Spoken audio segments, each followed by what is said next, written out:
OK, now, should Taylor Swift stop using private jets? That's what we're asking, because wildlife presenter Chris Packham has encouraged fans to turn up to her gigs with banners to protest the pop star's carbon footprint.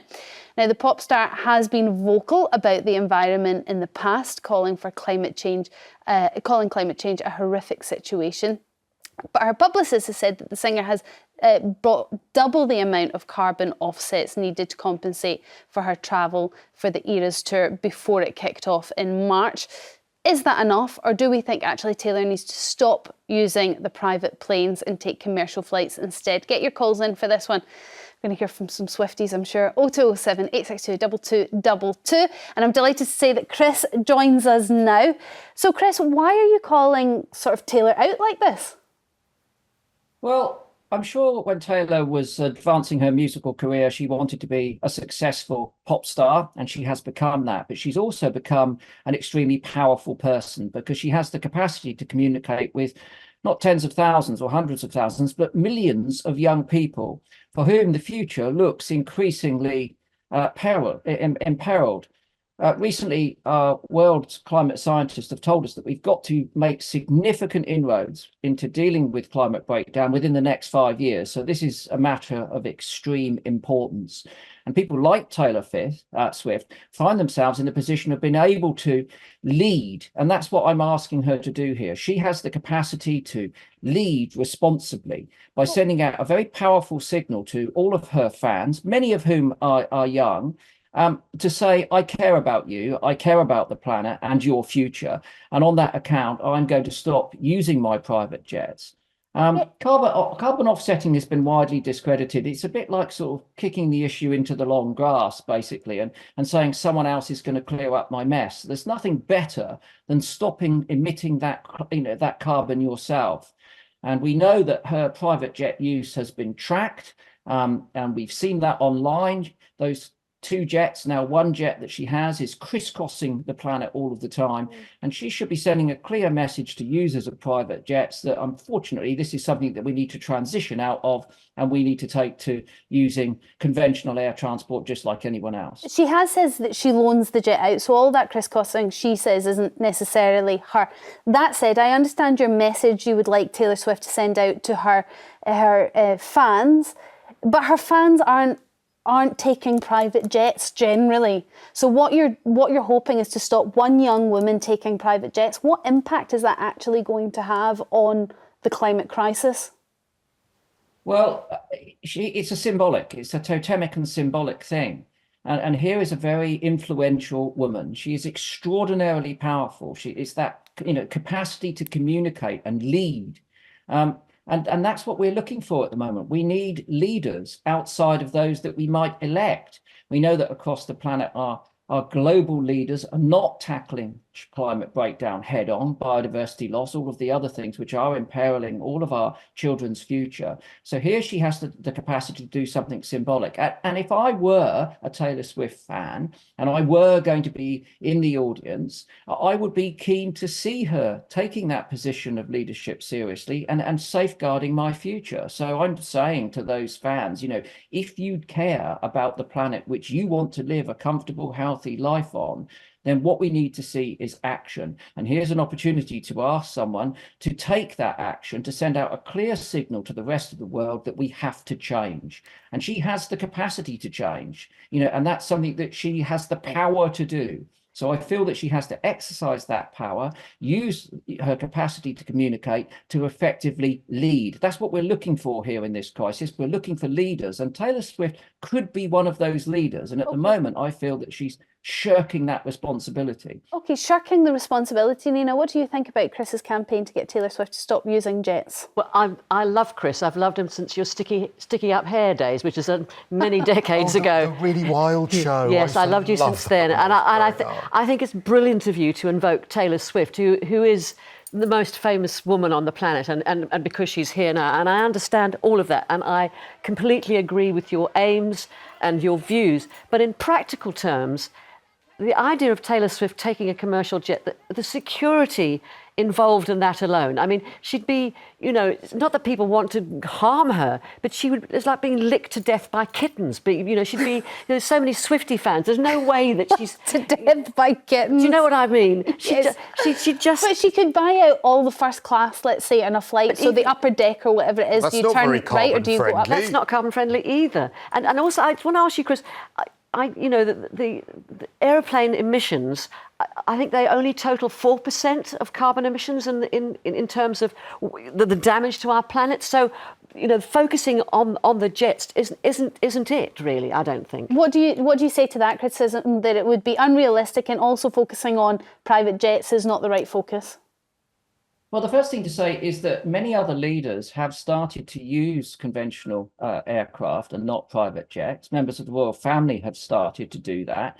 So if security is available for them, I'm sure security could be organised for Taylor, keeping the kittens away from the stairs and the first class compartment wouldn't be too difficult. So that's something. Now, when it comes to the issue of private jets, what we see is that it's a very small number of frequent travellers which are generating the most carbon through those emissions. So, you know, most people who go on holiday once a year, of course, they're making a contribution, but it's not the significant contribution that frequent travellers are making. And then it comes to the issue of private jets. And of course, the thing about private jets is that there are fewer people per gram of carbon going into the atmosphere. So they are a lot, more damaging per person than, again, people going on holiday, jumping on a jet with hundreds of others.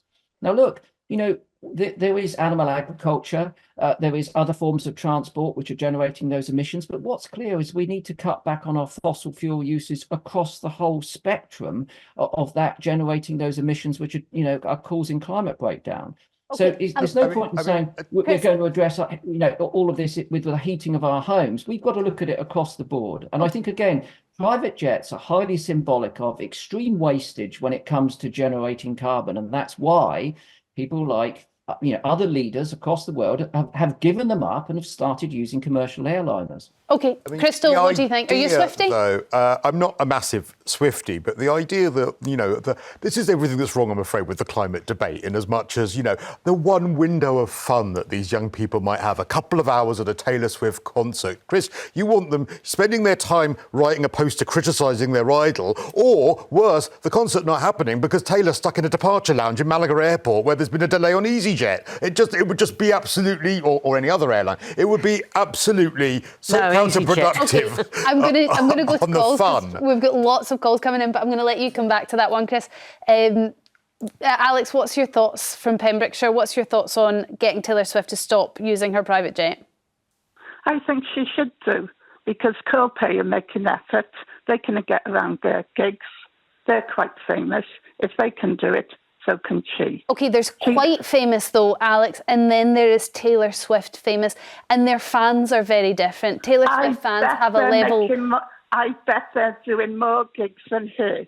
She's doing set arenas. They're doing gigs here and there all around the country and everywhere else. 11 dates in London in a stadium. Gigs they're doing. Okay, I think she's doing quite a few dates, Alex, but you just think everyone else is making an effort, so should Taylor Swift? Yes. Okay, yeah. Thank you very much. Are you a Swiftie by any chance, Alex? Yeah, she's good. She's good. Oh. Yeah, she is good. That doesn't sound like a Swiftie's response, but I take it you like her music. Alex, thanks for your call. John from East Sussex, what's your view when it comes to getting Taylor Swift to stop flying private jets? Do you think it's a reasonable request?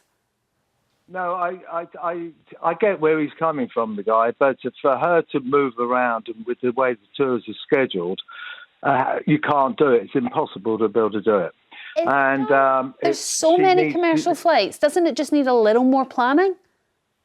Yeah, if you say that, but then why are you advertising holidays and everything else? People are going on airplanes. And what about the politicians that went to D-Day celebrations, the 80th anniversary? John, I bet they went on private jets. We've also got the Euros, so we've got footballers that are going to be travelling all over the place. Is there not other areas that you could target, Chris? Could you not be looking at getting the footballers to fly in commercial flights, getting our politicians to stop flying in private jets and take more economically, environmentally friendly transport? Yes, I agree. And we are targeting those people. You'll see, well, I say we, I think everyone's conscious of the fact. I see that some of our own politicians in their election campaigns are being criticised for taking helicopters and using private jets, and quite rightly so. We all have to change. That's the simple matter. If we want to survive on a healthy, sustainable planet, we all have to change, and we have to change our policies and practices. And sometimes that's difficult and sometimes it's easy. But in order to transition through those changes, we need symbolic leadership. And that's why I think Taylor Swift should be doing this. Now, when it comes to her fans and their 2 hours of fun at that concert, of course, we all hope that they have a great time. I hope those concerts go off with great success. But what about the next 2 years? What about the next 20 years of their lives? The planet is heating up. Can't they just have a couple of hours of enjoyment? Screaming, saying we've got to do something. We can't be short-termist about this. We've got to think about significant changes to ensure a healthy future for our planet. And Taylor Swift should be at the forefront of that. I mean, that would be lovely. But Chris, Taylor Swift fans are an entity all on their own. Do you have any young Swifties in your family? Do you know any? I have a stepdaughter who's 29. She was brought up on a diet of the Clash and the Ramones, so she hasn't gravitated to Taylor Swift. But I mean, I have a grave concern for all of those fans, and if they care about their future, then they should be looking to leadership from their idol, and their leadership. And that idol should be looking to dispense that leadership. I'll tell you what, I've got an offer for Taylor Swift. On the 22nd of June, we've organised a march called Restore Nature Now. More than 150 NGOs, Wildlife Trust, RSPB, National Trust, Worldwide Fund for Nature, and all the rest are coming together in London to show that we require a greater investment in life, the health and future of our planet. And we've got a stage. 2 o'clock, Taylor. You're doing a gig in that on London that day. Come onto our stage and say you're giving up your private jets. Do you know what? Actually, Chris, moan if she didn't arrive in an electric car. Taylor Swift famously watches this programme all the time, so please do go along. Chris Packham would be more than happy to invite you. Turn up on your pink bicycle. Yeah, we'll go back to the calls then. John, thank you for yours. Amanda from Kent, what's your view when it comes to campaigning to get Taylor Swift to drop that private jet?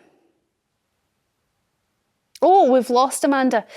But going back to the reason I asked you, Chris, just earlier, whether you had any young Swifties or knew any of young Swifties, what do you think? I mean, I just wonder whether you're targeting the right people. What do you think the likelihood is of someone who is such a mega fan of Taylor Swift to encourage her to stop, to take the time, as Crystal says, to write that banner and to hold it up at a gig they've probably spent hundreds of pounds a ticket for?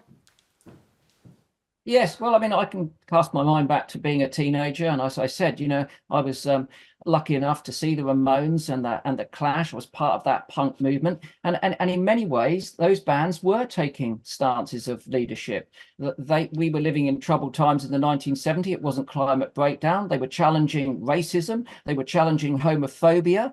They were challenging lack of employment, and so on and so forth. And I did look for leadership, and I listened to the lyrics, and those lyrics have inspired me. They still inspire me to this day. I'm shouting above the noise, as Penetration instructed me to do in 1979. And I think that there's more to life than Taylor Swift, even for the Swifties. There's food, there's their future. And as a consequence of that, I'm sure they're aware of that.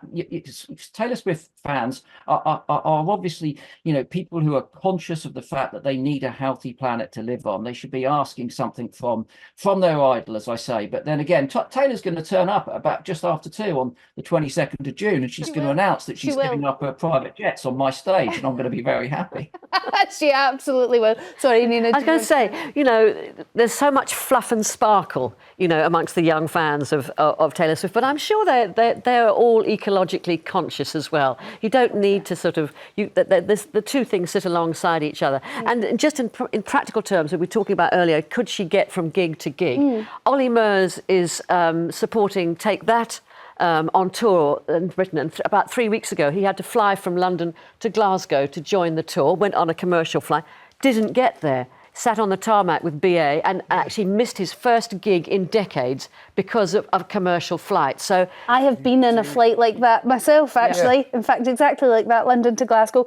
Just a few social messages before we go. Joe on Facebook says, I have no idea what her tour schedule is, but logically it must be nigh on impossible for any band or artist to do a world tour relying completely on commercial flights. Well, given what Nina's just said, difficulties would be there, but impossible, probably not. David on Facebook says, it's not fair to single her out as a scapegoat. It has to be for all elites to use private jets. So just attacking everybody. Very quickly, I think where Chris has a very fair point is the politicians that make policy about this, especially about climate. It is absolutely their job to set an example. It's kind of the fun sponge element of Taylor Swift that I find a bit of a problem.